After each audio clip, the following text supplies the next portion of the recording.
ഇടുക്കിയിൽ ശക്തമായ മഴയ്ക്കു ശമനം. മണ്ണിടിച്ചിലുണ്ടായ പാതകളിലെ കല്ലും മണ്ണും നീക്കം ചെയ്യുന്നത് തുടരുകയാണ്. 13 ക്യാമ്പുകളിലായി 200-ലധികം ആളുകളെയാണ് ജില്ലയിൽ മാറ്റിപ്പാർപ്പിച്ചത്.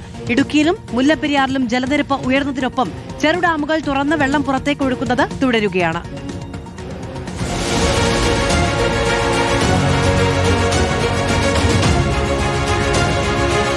ആശങ്കയുടെ 2 രാപ്പകലുകൾക്ക് താൽക്കാലിക വിരാമം.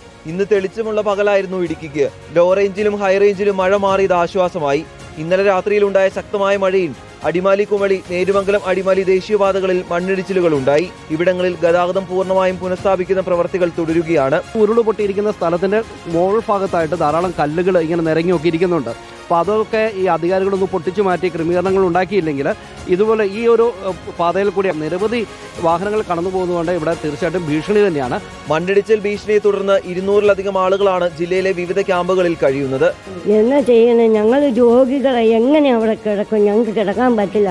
പാറ ഇങ്ങനെ വെണ്ടി കയറി ഇങ്ങോട്ട് താഴേക്ക് വന്നവർക്ക് എങ്ങനെ ഞങ്ങൾ അവിടെ കിടക്കണം? ഞങ്ങൾക്ക് കിടക്കാൻ ഒരു നിർവാഹവുമില്ല. ജലനിരപ്പ് ഉയർന്നതോടെ പാമ്പള, കല്ലാർകുട്ടി, മലങ്കര ഡാമുകളുടെ ഷട്ടറുകൾ ഉയർത്തി വെള്ളം പുറത്തേക്ക് ഒഴുക്കുന്നത് തുടരുകയാണ്.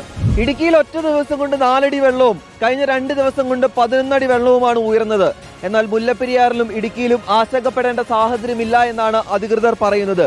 ഇടുക്കിയിൽ 39 അടി വെള്ളവും മുല്ലപ്പെരിയാറിൽ 20 അടി വെള്ളവും ഉയർന്നാൽ മാത്രമാണ് ഡാമുകൾ തുറക്കേണ്ടി വരികയുള്ളൂ.